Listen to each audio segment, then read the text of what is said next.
So for whatever reason in the Battletech universe, over time, we develop an affinity towards certain mechs. We really enjoy certain machines. As an example, the Marauder. Is there anything more classic than the trio of the Rifleman, the Marauder, and the Warhammer? And as often as I can, right, so many mechs and just not enough time to play them, I really enjoy playing the Marauder because some of my earliest Battletech games, I fielded this mech with the cardboard cutouts and City Tech, Battletech, and kind of all that on there. So when I pull this miniature out now, all these years later, it triggers like this wealth of memories and tactics and past glories on there.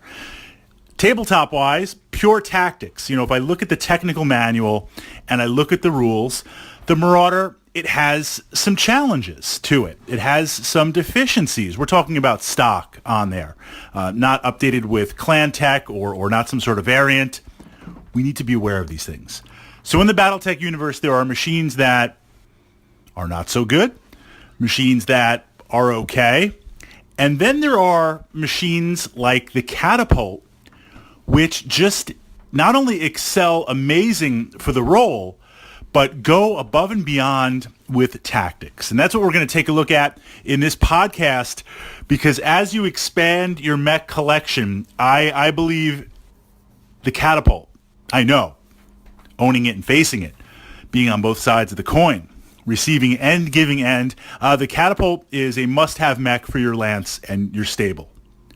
So here we have a support mech, and it's interesting because this comes on the heels of exploring the Jaeger mech. That's up in my archive here on the YouTube channel, in case you're coming to this Battletech podcast through some sort of search under my playlist. Battletech, we go through there. This idea of how do we utilize a support mech.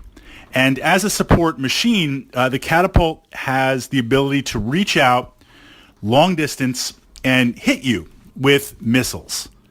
Now, the challenge here, what we tend to see in support mechs are autocannon or missile.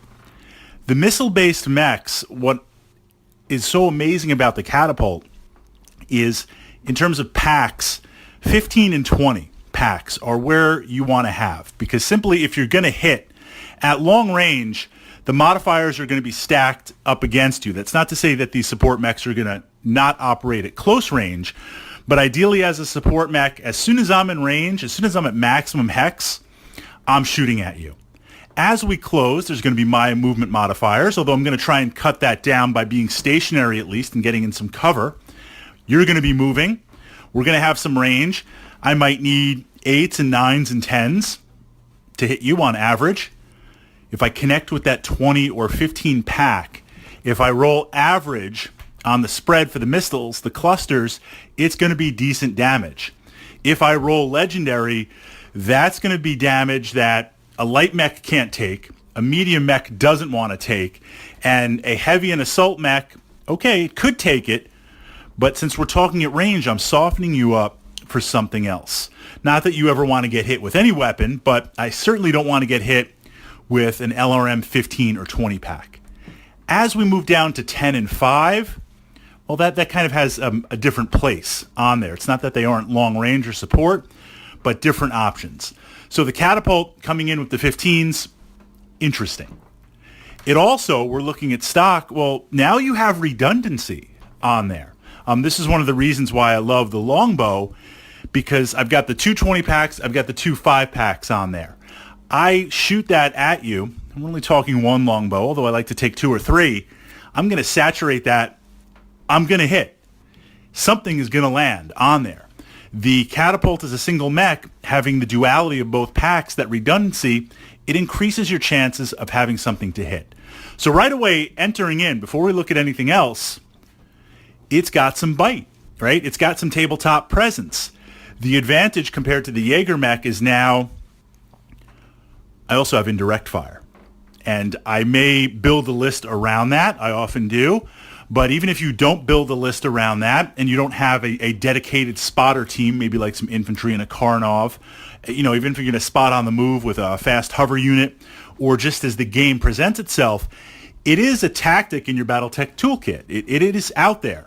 to remember and utilize on there. So you have that advantage with the Catapult and the redundancy over something that is autocannon based.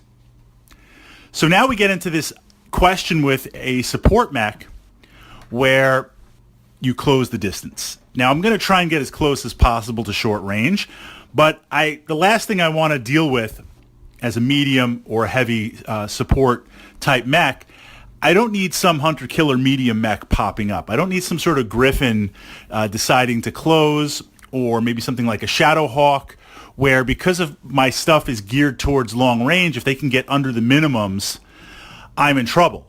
And then we get into this duality where if I have a support mech and I park it somewhat away from my main lance, my main thrust, what happens if the other player hunts and goes after it?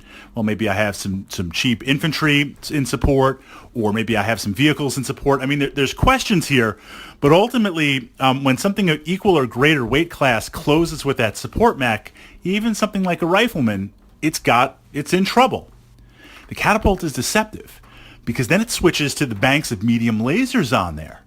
And certainly I don't want to go toe-to-toe because of the armor value of it, but it's far from defenseless on there. So if I see something is breaking off, this is where things get interesting with the Catapult. I'm peppering you at long range. My main advanced lance is moving forward. I've got some support vehicles. I've got some Karnovs going out to airdrop some infantry on there. You peel something off to deal with the Catapult, it's not entirely defenseless. I'm going to turn those LRM 15 packs on you, and we're going to start doing what we have to do. And then when you close, I'm going to switch to the banks of lasers on there. That's if I have to go solo. Absolute worst case scenario. I'd like to not find myself in that scenario, but it's got bite. Then we add jump jets to it. And it's like, this is getting kind of insane because it really allows the Catapult to get into position early and dominate key features of the gaming table. Now, part of this depends the question, are you playing hex map or non-hex map? Hex map games tend to be a little bit smaller and quicker by the physical constraints of the map. And that's a good thing because it kind of artificially forces you to clash sooner. So it kind of puts you in the mix much sooner. If you have a larger or more traditional wargaming table with actual terrain and stuff, well, now there's a little bit of back and forth, and I'm moving forward, and maybe you engage, or if you don't, or if you add some units that are too much, I can pull back. There's a lot of maneuverability in there. I really like that on a side note, but it does lead to much longer games. That said, on a traditional wargaming table, there are always going to be, whether it's forest, whether it's broken rubble, whether it's city fight, city tech on there, there are always going to be key terrain features that if you can dominate, if you can get to that before your opponent, if you can park something in there in terms of a support mech, you're going to have a massive field of fire. You might have elevation that is going to protect you from other attacks, things coming up. The Catapult has the speed and the jump jets to get there. So the list is just like, I mean, this mech is like, I need this miniature. It's got to happen on there. Now we turn to city fight, city tech. And city tech's really interesting because the very nature of urban combat in Battletech, and this is before we even go total warfare. You know, we're just talking right now mech to mech, and there's a lot of great ways to play Battletech, a lot of diversification in there. So no right or wrong way. I mean, for easily a decade, how I played Battletech was just mech on mech, and had a lot of great fun doing that. City fight is intense on there, especially if you go combined arms with tanks, with air support, with vehicles. But regardless of that, now you have buildings that block line of sight, that offer cover, that can collapse, that you can jump on, that you can move through, almost to the point where you could have a really hardened building between you and I, and we're on opposite ends of the street. You know, I've got my Warhammer, you've got your Atlas, and we're only like 2 or 3 hexes away, but we're physically blocked from engaging each other. The Catapult is a pretty vicious city fight machine, which is surprising because dedicated support units in city fight seem to be at a disadvantage because you don't have these long ranges of fire, these long fire lanes. It's easy to kind of sneak up or get cornered and get trapped in kind of the maze of buildings and different elevations and things like that. But the Catapult, through its jump jets, through its speed, can dominate those areas. And the challenge with City Fight is, as you move through City Tech, there are going to be moments where, even if you're staying together, and look, we want to stay together, lance mates staying together, as you move from street to street, as you move from cross-section to cross-section, in those rare moments, a mech, one of your mechs, is going to be isolated for a turn or two. Meaning, I can shoot at it, it might be able to shoot back, but your other mechs are not going to be able to support it. That's where the Catapult, through the jump jets, gets in there and just unleashes with the LRMs. Plus, again, the possibility of indirect fire. So this machine is like win, win, win, win. Disadvantages. The only disadvantage that I see, no hands. So we're not using it for cash and grab.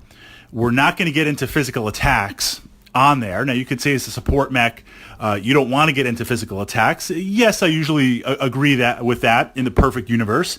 But in the Battletech universe, when your Atlas goes down from a headshot or critical engine damage and just the dice gods curse at you, and you've got to take that point on the table at all costs, and you're taking your support mechs and throwing them into physical attacks, or if you get isolated and you find yourself down for a moment, you got to rush and start punching and doing all that. That's what makes the Archer very, very interesting, because at a higher level, the LRM 20 packs, the lasers, and the physical hands to manipulate make the Archer kind of a triple threat on there. Now, Archer has heat sink issues.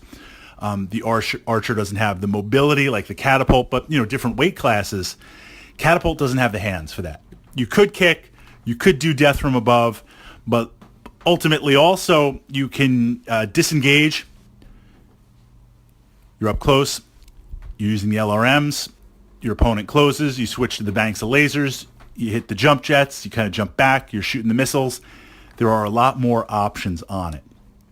Out of all the mechs in the game, I find this mech to be very useful, very purpose-driven, a perfect example of a flawless support mech. And all around, if you really didn't know what to take and you're looking to try out a new machine, you can never go wrong with the Catapult. And this is a machine that you definitely want to get in your collection.